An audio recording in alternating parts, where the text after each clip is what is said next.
Good evening, everyone. I'd like to call to order the September 27, 2022 meeting of the Clay County Board of Zoning Adjustments Commission. Roll call. Randall Morris. Christy Saligo Fleshman. Present. Kevin Knox. Present. Joseph Decker.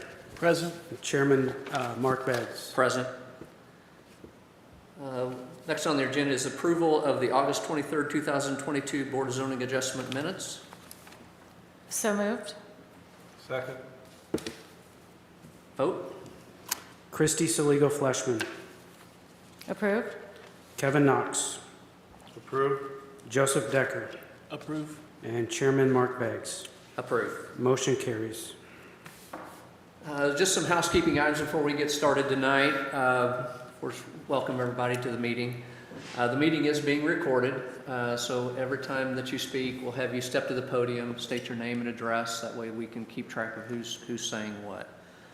The application consideration format will start with the application introduction. The staff will give us a report. The board members will have a chance to ask questions of the staff of their report.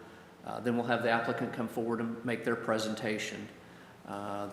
We'll have a kind of a general public comment period. They'll ask questions of anybody that's maybe just has questions, not a proponent or opponent of the variance.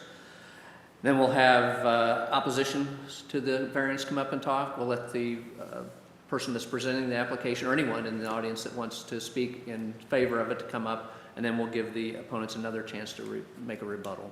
So that'll kind of be the format of that. Once all that discussion is done, we'll close the floor to public comment. So we won't take any more comments from the gallery.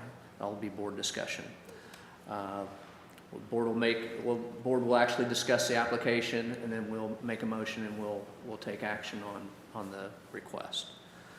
Again, the consideration criteria, they're very specific in the county code. There's 4 criteria. You must meet all of them. Again, it's your burden of proof to prove to the board that you have met those criteria. If you don't meet those criteria, the variance won't be granted. I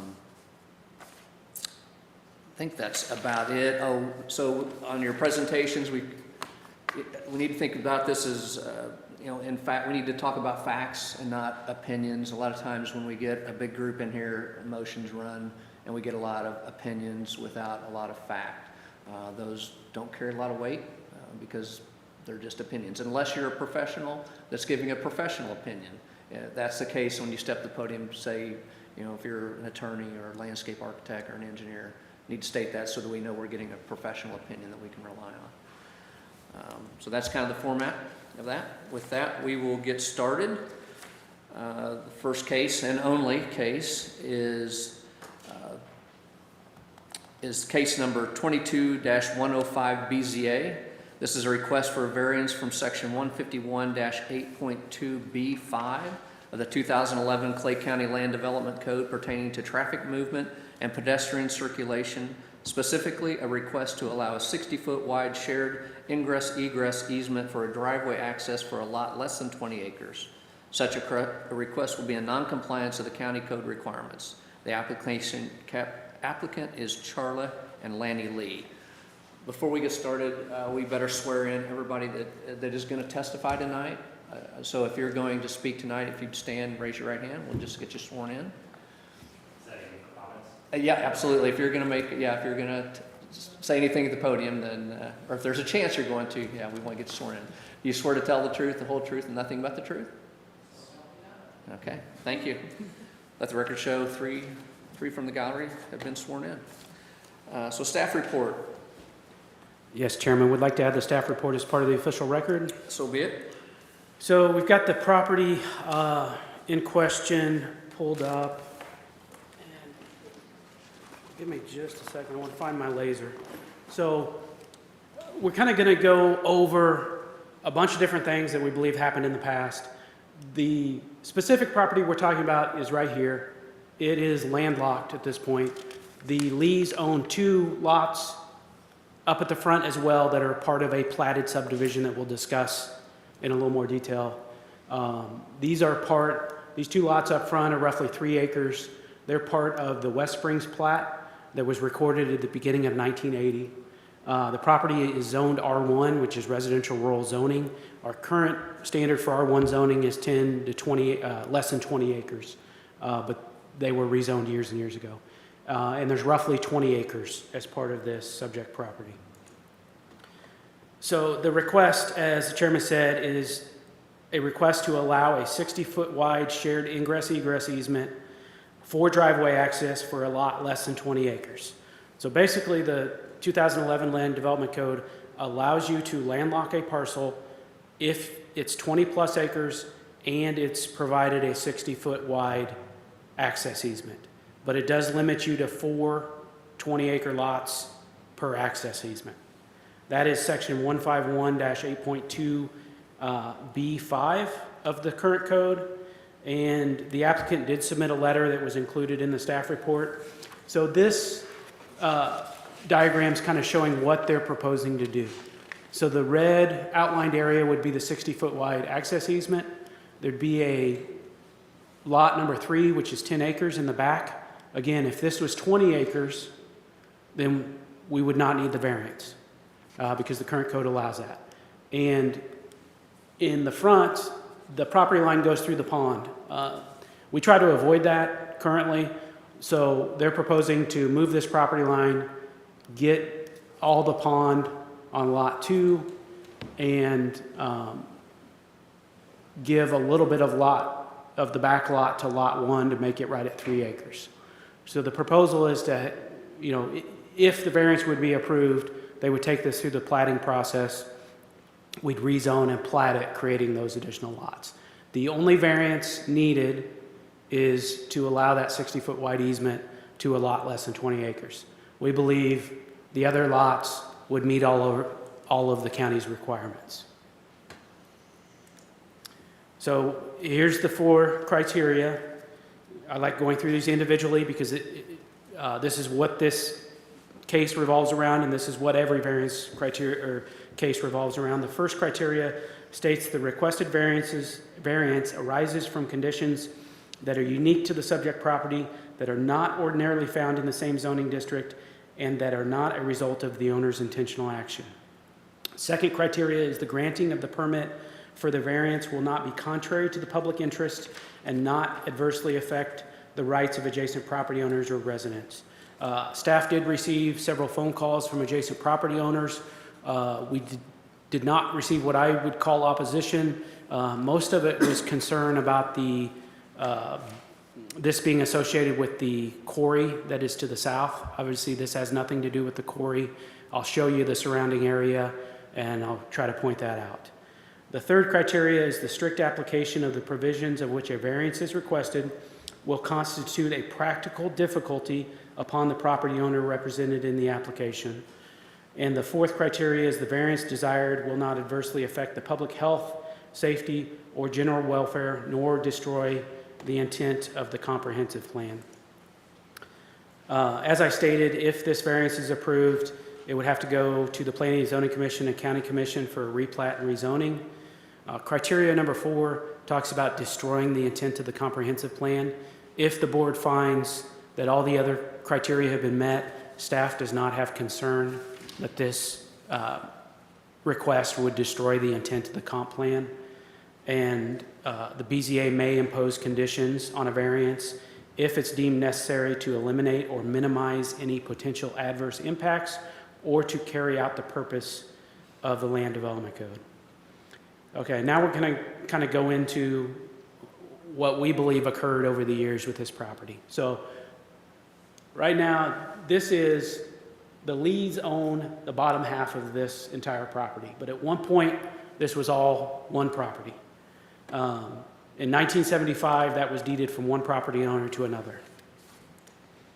Second item that happened, we talked about this a little bit, in 1980, those 4 lots that are West Springs were platted. Those were platted lots that were approved by the county, and those lots are in compliance because they're platted. Next thing that happened in 1984, I believe it was still the developer at this point, owned, this was all, once these 4 lots got platted, this was all one property that had access off 140th. In 84, they deeded all of this, the 2 lots in West Springs, and they cut this lot in half, and it went to a new property owner. So that's when staff believes what we would consider an illegal subdivision occurred, because that property was divided in half, and the south half did not have access. Then we fast forward to 1989. That's when the applicant purchased the 2 lots in West Spring, which are compliant, and the back half of that other property that was what staff believes was subdivided illegally. So that's what we feel happened with it. Here you can see the surrounding area a little bit. The quarry is down in here and may even be farther south than that. It's actually in, it's part of Mosby, so it's not unincorporated. But again, that has nothing to do with this case. The I-2 zone parcel is the Midwest National Air Center to the west. You can see Excelsior, Prathersville, Mosby, Kearney are all right adjacent to the subject property. So the next thing I want to do is I want to show you the plat so you can get a better idea, hopefully. So here's that's not cooperating.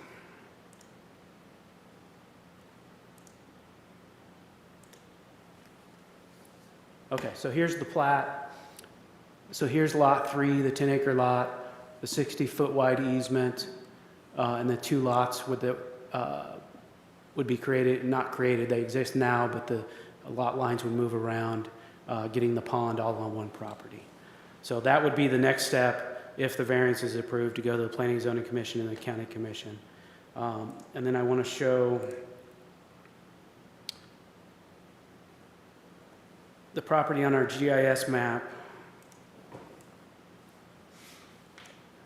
to give you an idea of how it is currently.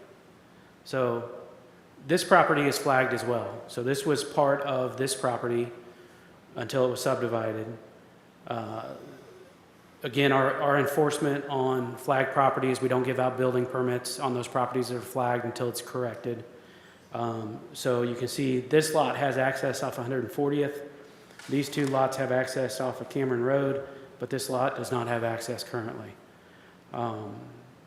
So that's a lot of information really quick.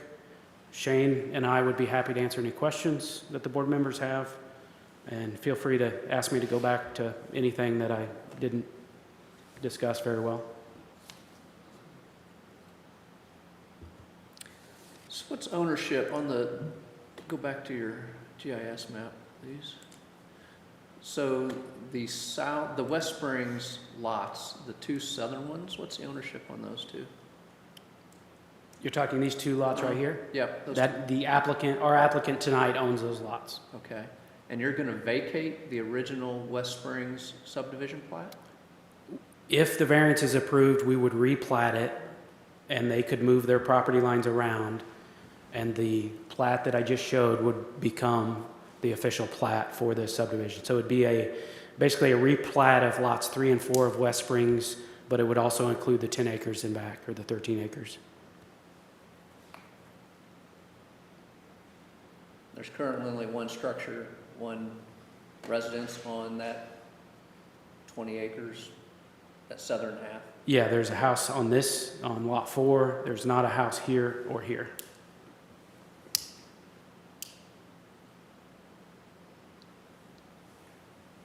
Okay.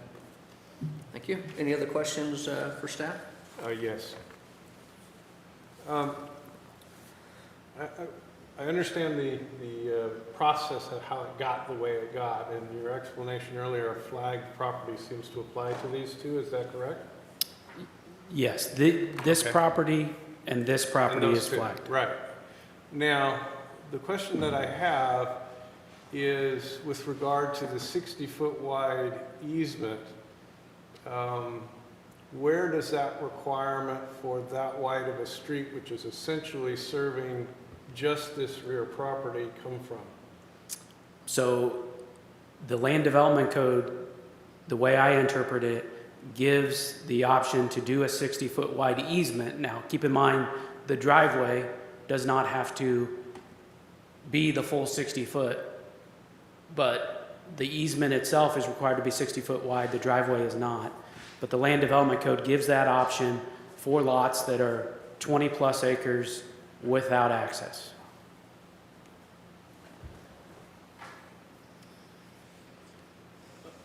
Kip, does Thank you. staff see an alternate solution that would be, that would not require a variance and that would fix the landlocked piece in the back? So I believe there is another option. It would be, instead of 3 lots, it would be 2 lots, and the back portion would have to be combined with one of the 2 front lots. And we have a width to depth ratio, which is a 1:4 width to depth that would have to be met. But I believe if you move this frontage to the north, then if you combine these 2 together, that it would meet the width to depth ratio. So that would require the division between lots 1 and 2 to lie basically where it is now and would not allow it to move south, at least at the front edge of the property? Correct. This property line would have to go at least back to where it was and possibly a little farther north, which would be allowed by the code, because if a lot is less than 5 acres, which lot 1 would be less than 5 acres, it's only required to have 140 feet of road frontage. So I think they have some wiggle room. But again, it would be going from 3 lots to 2 lots. So basically 2 and 3 would be combined, is what you're saying? Yes. And you'd be able to meet the width to depth from that? We measured it to scale with the plat, and it would meet, but you would have to push this property line to the north. So you may have to move this property line back to get that lot a little bit bigger and move this property line north, but we believe it could be done.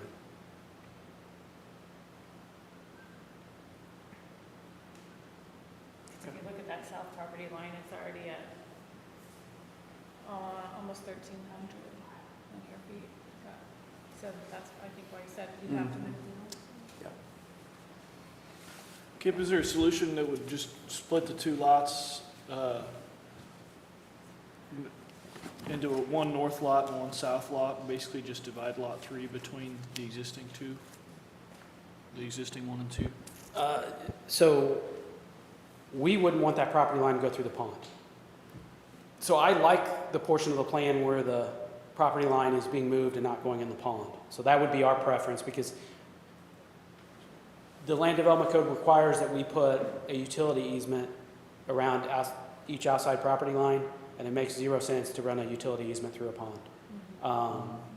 So I was pulling out the plat. I mean, that might be possible to go north-south and go through.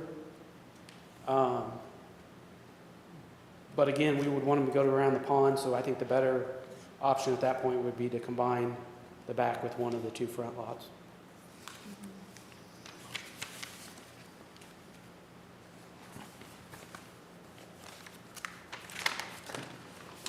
Of course, there's no utility that's gonna run around that, around the pond. Even if you have the utility easement, I don't see that as a huge deal. They're gonna run down the south property line, or they'll come down the north side. They're not gonna zigzag, along that crazy lot 1 And so, line. yeah, and do you mind if so on the plat, we measured from the way the width to depth would be measured, it's measured from the midpoint of the front property line to the midpoint of the back, so it's not a straight line. That came out to be exactly 1,250 feet. So if I take 1,250 divided by 4, that would be the required road frontage for that lot if you combined them. I'm not doing that in my head, Mark, I'm sure you can. Make it, yeah. 2 So 312 feet of frontage, roughly, is what they would need to make the front-back split. So, and they have 675 total. So if you wanted to do what Mr. Decker was talking about, if you just did them even, 675 divided by 2, That leaves 337 roughly for each lot. You take that times 4, 1350, so that would meet as well, doing what Mr. Decker talked about.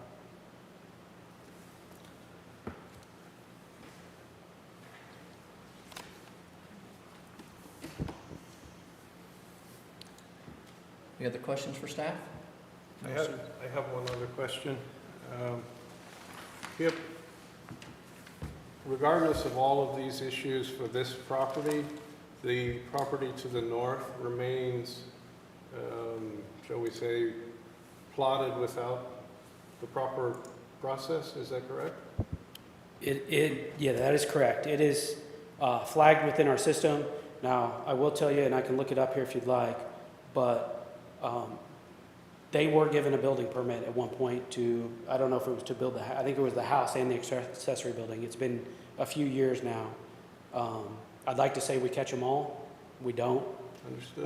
But yes, it is flagged right now, and it should have to be. Now, theirs is easier because they have road frontage and they'll meet our requirements, and they would just have to go through a replat, and if they replatted, they'd be compliant.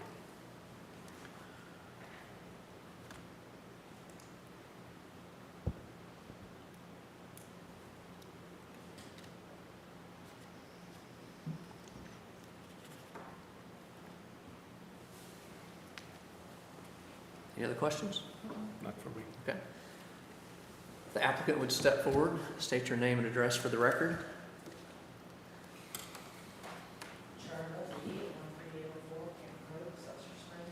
We hit the little button. It'll turn green. Thank Okay. you. Charla Lee at 13804 Cameron Road, Excelsior Springs, Missouri. Okay. Do you have anything you want to add? Present Well- your case? What we were trying to do was my daughter is wanting to build a house on the northern 3 acres. And so that's how this all came about, is we realized that we were going to have to get that pond off of there. And so we went and talked to planning and zoning and found that the back acreage was landlocked, which we had no idea was landlocked. So the purpose of our doing this is that we are going to give our daughter the northern 3 acres. The back acreage, we're hoping at one point to give to our son. We bought this in 3 parcels, and we want to keep it in 3 parcels, okay? Of course, we need to get that back property from being landlocked. We have to give it some road frontage, or some frontage of some sort, rather than disturb our neighbor, because he's built house, building, in-ground pool, pond and everything. We'd have to bother him to have an easement on his property in order to get back there, whereas we could put it on ours and just keep everything contained in our own property. I don't know. Trying to look at some bullet points, but that's the main thing. I'm wanting to keep things separate, 3 parcels. We have a mortgage still on our land. I don't want to include the entire back acreage on ours because, if something happens until it's paid off, that's an entire 13 acres they take as opposed to just 3 that's mortgaged now. So I don't know what else I could tell you about that. Okay. We're just kind of wanting to keep the 3 parcels. We're giving it to our children. And we need to have that easement in there and just trying to keep it contained on our own property without disturbing our neighbors for it, so. Okay, so Chip, can you go ahead and Kip, can you put up the approval criteria? And I did get I'm sorry to interrupt you, I did get Yes. something from Excelsior Springs stating that they had no conflicts with our proposed subdivision plans, so. Sure.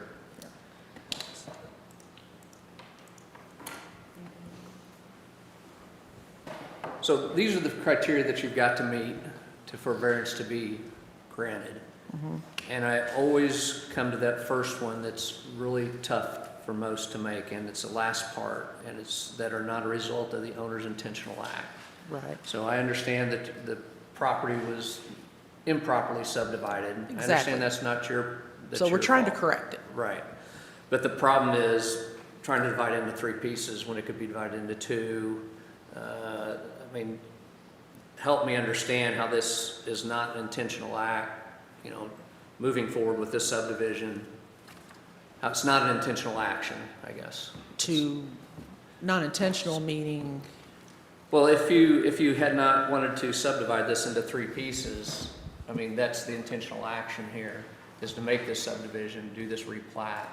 So that's, in my opinion, is an intentional action on your part that's requiring the variance. well, we're trying to maintain what we purchased. We purchased 2 3-acre lots and a back 14. We need to get the pond onto one property, according to planning and zoning, and we need to get, an easement in there so that our back property isn't landlocked. We're just trying to correct Right, something that the county missed or, messed up, right. for lack of a better word. But like I said, like we've discussed, there is an alternative that wouldn't require variance. You replat it, 2 lots. But no you're var- saying 2 lots.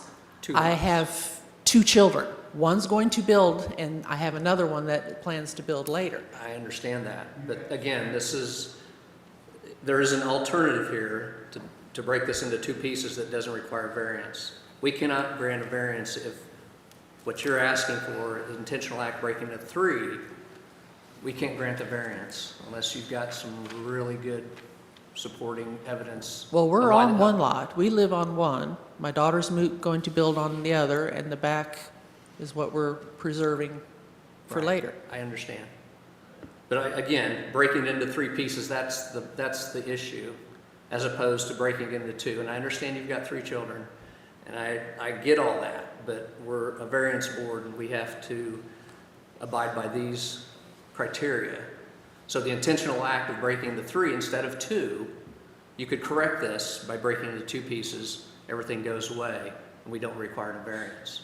So the intentional act But I is- mean, it's always been 3.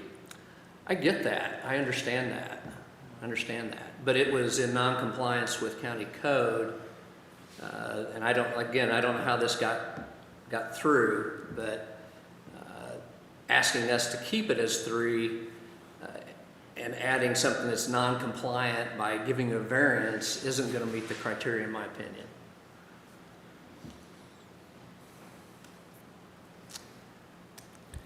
So like I said, I'm open to discussion. No, I don't know. I have nothing else. You want to say Okay. something? Yeah, if you, Anybody else want to say something? absolutely. If someone else wants to speak, we're here to listen. Keep it the way it is and put a house there and leave the 3 acres. All right, if you're going to make comments, please come to the podium. I guess we could. Please, before you state your name and address for the record, My please. name is Lanny Lee. I live at 13804 Cameron Road. And what I want to say is, the way it's set up right now, we could just go ahead and build, let my daughter build a house on the 3 acres. The pond would be on there. If something happened and she had to move or sell the place, then part of that pond would go to whoever that would be. And then there may be conflict between us and whoever else might own the property. Because I stock the pond, I take care, maintain, I've got a fence around the pond. My son is eventually, hopefully, he shows an interest that he's wanting to move back from Kearney over here and put a house back behind eventually. What we're trying to do is to rectify everything by making us, going around the pond, putting the house. It's already 3 lots. 2 of those lots are already paid off. Our lot's not. If something was to happen, then the way it's set up now, that would cause problems for her, with half the pond being one way, half the pond being the other way. So what we're just trying to do is rectify everything and make it easier for everyone without encroaching on the neighbor to the north of us, who has already built a house, a pool, and that's all been done since we've lived there, just recently. And it's all been red flagged. you know, I just don't, I don't want to have to bring in a lawyer and see about doing, you know, I don't want no conflict with my neighbors. I'm trying to keep everything Right. as easily as possible without causing any problems, Okay. you know? That's, you know, and with the 2 lots already paid off and us still having a mortgage to make that other lot part of our lot, all of a sudden,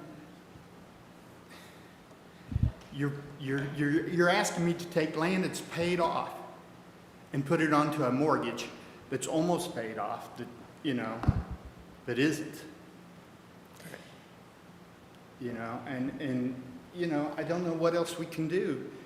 You know, it's already cost quite a few $1,000s just to have a guy come out to replot this, to try to help the county out by getting the red flags away. You know, and we're doing everything we can to try to make this possible without, you know, going to lawyers. And that's, you know, all I have to say. Okay, thank you. I have a question for the applicant. Yeah, absolutely. So, want to come back up Mr. for Lee? just a second? I can appreciate your situation, and I'm being one of the junior members of this board, I have to ask a lot of questions. And understanding, I drove by your property, I don't live all that far away from you. I was looking at it, and I am sitting here trying to figure out, number one, did you realize that the larger piece, the 14-acre piece, was, and I hate to use this word, but was illegally subdivided? No, I was under the impression we bought 3 separate lots. Got it, okay. And that 2 of them were 3 acres and the back 14 was the one larger. Sure. That's why I went ahead and paid those off. Sure. Otherwise, I would have tied it all up in the mortgage with my house. And the 2 front ones I don't think are in dispute. Those were created by the, what's it, the West Springs And like I said- subdivision, and they have access to the street. The situation now becomes, how do we get access to the back property? That's why we put the easement I on the understand. north side going back.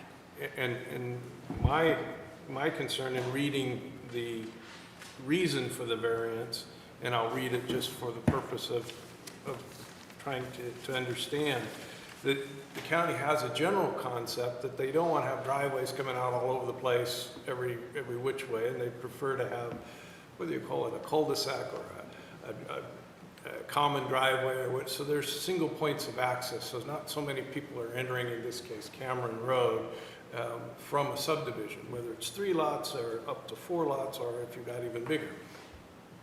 And the part that still bothers me is that in the condition, it says a tract of land which must provide a 60-foot wide shared ingress egress for driveway access for a maximum of 4 of at least 20-acre lots will be allowed. And I'm looking at the words and I'm thinking to myself, what causes essentially your one rear lot to need a 60-foot wide easement? I don't have the answer to that, but that's the variance you're asking for. And part of our process is to look at things pretty much straight away. How did that get there? Intentionally or unintentionally? I would like to know how it did. I would also like to know how the people to the north of me were able to build without a notice. I never seen a sign like I've got in my yard at the present time stating that he was going to build his house. I never see, you know, and he's put a pool in and built a building since then. How does the county allow this to happen and yet won't let me try to fix the fact that it is red flagged? The 60-foot wide, I'm sure you have an engineer who's prepared your plans, they're very nice. And that 60-foot wide easement he recommends for your rear property? Who does? Your engineer? Yes, the Surveyor? surveyor does, and the county seemed to think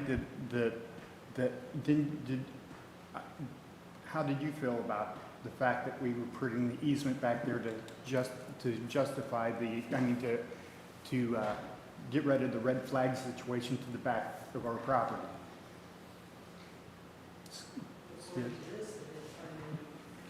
Chairman, do you want me to answer that? Yeah, if you want to. Yep. So I'm not really sure how to answer that, to tell you the truth. So if the 60-foot wide easement meets the code if this board grants you that variance. Correct. So this is an option to correct the situation, but this board has to decide that you've met those 4 criteria. See, we're just and- trying to correct it. And I do want to say, Chairman, that I did misspeak on those numbers a little bit. I was off on the width to depth, but the moral of the story is I looked at it again. It will meet width to depth if you do 2 lots.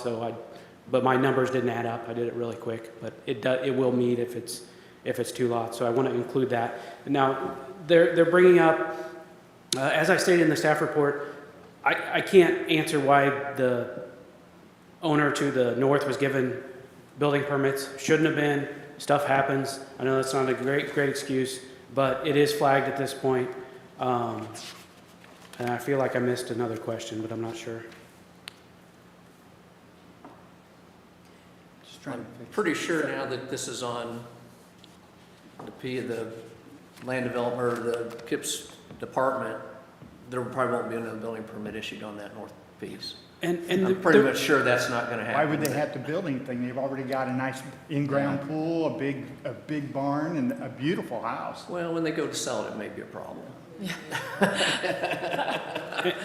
And Chairman, can I add, this was done because a deed was created with 2 legal descriptions. So this isn't something the county did.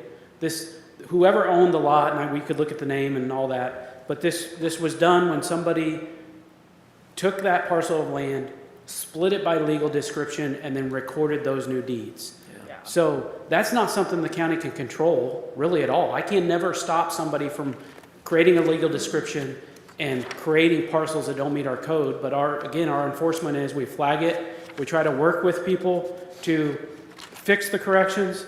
And I'm just being honest. We went through these scenarios with the applicant in multiple meetings. We talked about the 2 lots. That was a discussion point. So I don't think that's new information to the applicant. Yeah, because, like I said, you're talking about 2 properties that are paid off out of the 3. You know, if I put that into the back property, then what happens with my son? He doesn't get to build a house there, you know? Mr. Lee, you've made some really good points, which we appreciate, and they make sense for what you're saying. Unfortunately, the land development code isn't contingent upon whether we have a loan on something or we don't have a loan on something, or what we want to do with our family. Unfortunately, it's really, really black and white, and I think the chairman is expressing, we're here to listen, so if you can meet these 4 criteria, we're open to doing So that. basically, it'd probably just be cheaper for me to let her go ahead and build a house there and leave it red flagged in the back. And then not worry about it ever again. I can't make that decision Might for you. want to seek counsel on that, but Yeah, I that's can't make that that's your decision call. I mean, So, Yeah. well, what difference does it make there? You know? Any other questions from the board?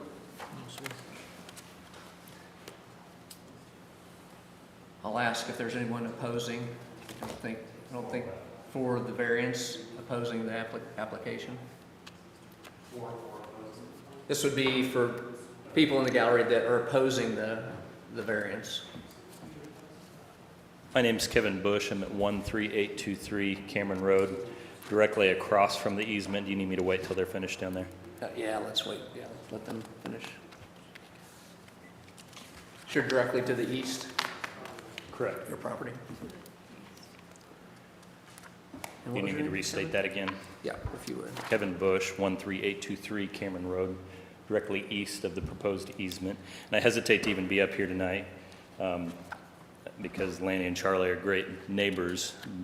They can appreciate what I'm going to say because we both moved out of the same area, the inner city. They just did it about 25 years before I did, 30 years before I did. We just moved there in 2021 to get kids outside of the city and also for the view that's in front. So that would be my opposition to have, that is smack dab, you can see it on the plat there, smack dab in the view of my house would be that easement that's there. So I hate to stand against the neighbor on this, but that is one of the main reasons why we chose this property is the view looking to the west. So I would show an opposition to this. And unfortunately, I don't want it to be anything personal. Right, so that's, Hey guys, we can't have talk between you two. so that's all I have to say this evening. Okay, thank you, appreciate it.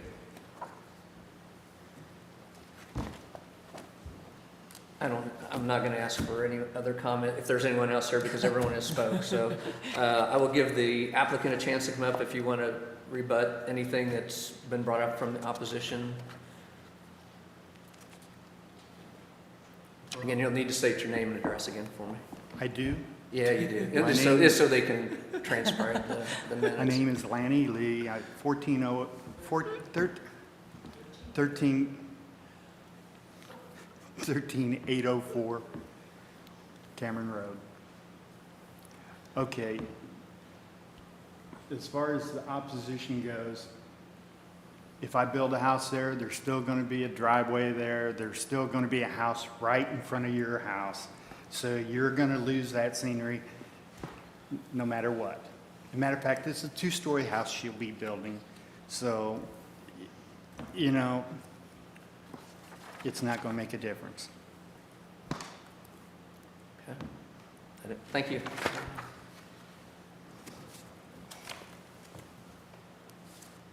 Any other comments from the gallery? Okay, I'm going to close it for public discussion.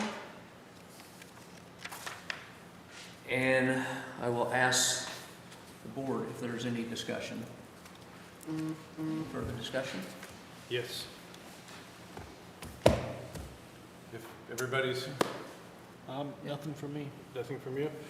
I'm still looking at this thing. I realize we're asking for a variance to serve a property that's less than 20 acres, and therein lies the rub.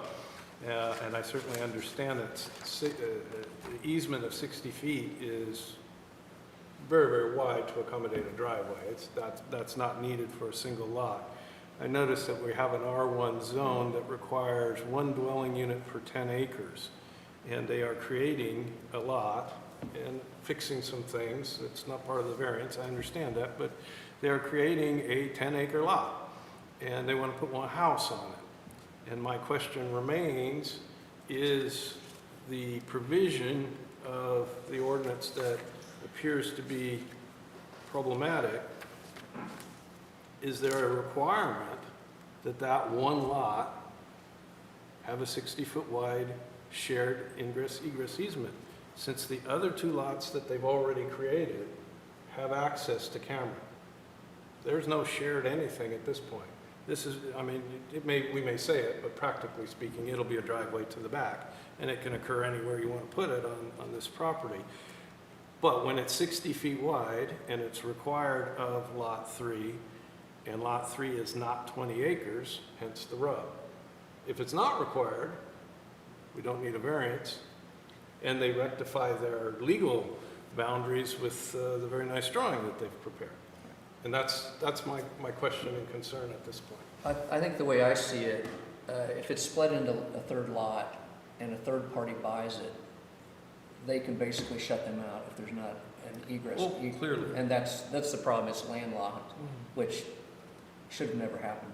So it shouldn't have cleared title in the first place. So, but that's, and so as far, if the question is 60 foot wide versus 20 feet wide, I can tell you, just come from construction background, trying to work inside a 20-foot easement, trying to build anything with equipment, pretty tough. So that's 60 foot wide.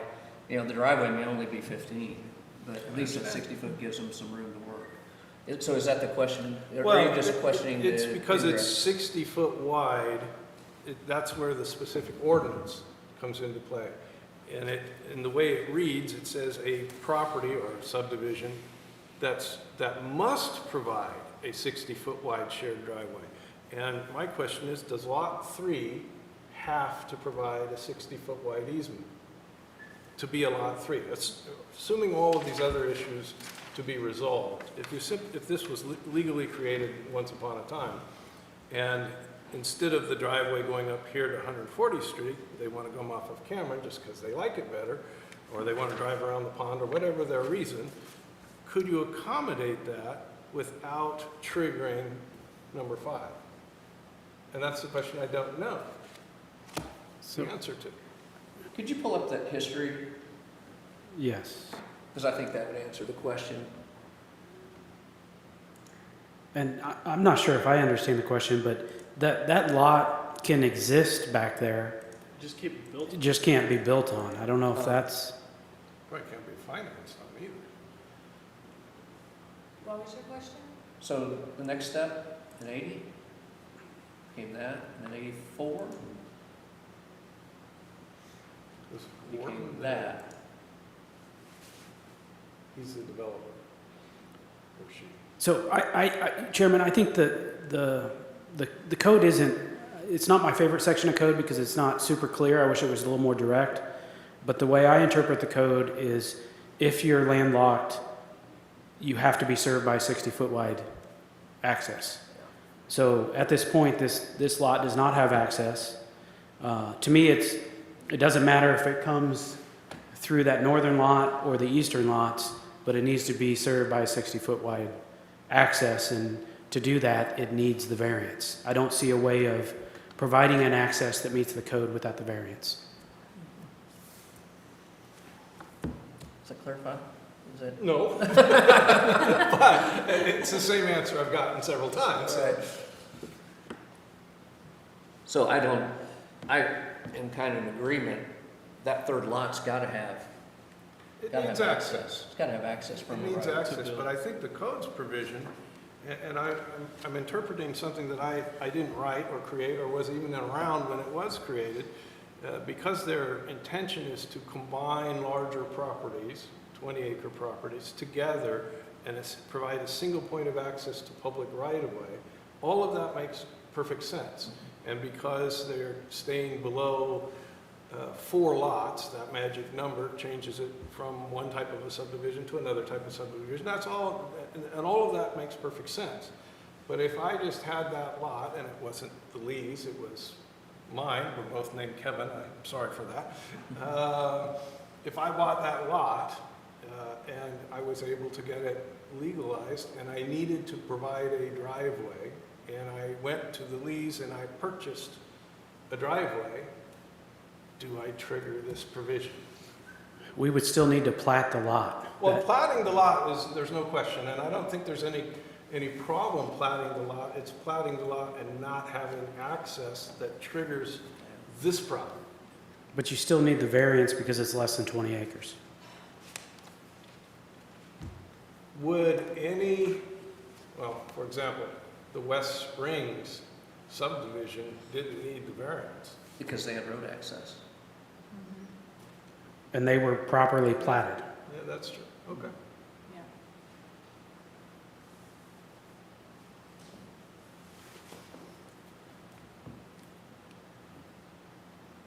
Any other discussion? I will call for a motion.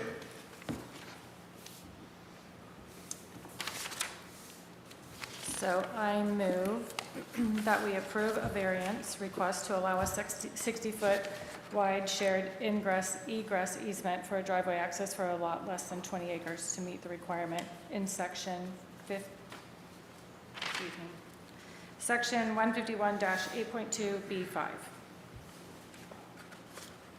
And I'm sorry, I didn't catch the first part of that, of your motion. To approve Approve, okay. a variance. So the motion is to approve the variance as outlined under staff's recommendation. Do I have a second? Second. I'll call for a vote. So a vote of yes will be to approve the motion as stated. A vote of no will be to deny the motion as stated. Christy Soligo Fleshman. No. Joseph Decker. No. Kevin Knox. Yes. And Chairman Mark Beggs. No. Motion does not pass. Appreciate everyone coming in. Chairman, I just have one thing. If Yes, sir. we did not receive any applications, so we will not have a meeting next month. Okay. No meeting in October. Anything for executive session? No. Okay. I make a motion that we adjourn. Second. Second. Oh, calendar. Calendar. Yes. Thank you. Let me Okay, just, the calendar for 20. And we can talk about that after the meeting. okay. So I'll make a motion to adjourn. All in Second. favor? Aye. Aye. Okay. Thank you. Meeting adjourned. Thank you. So the calendar, oh, I see holidays. I didn't get a chance to look at this very closely. Changed this one. Christmas. Here to there. Yeah, That's the fundamental. fourth, third. Yep. Any question or any comments on the calendar Do we want Dr. Morse's input before we approve it without him? for his schedule?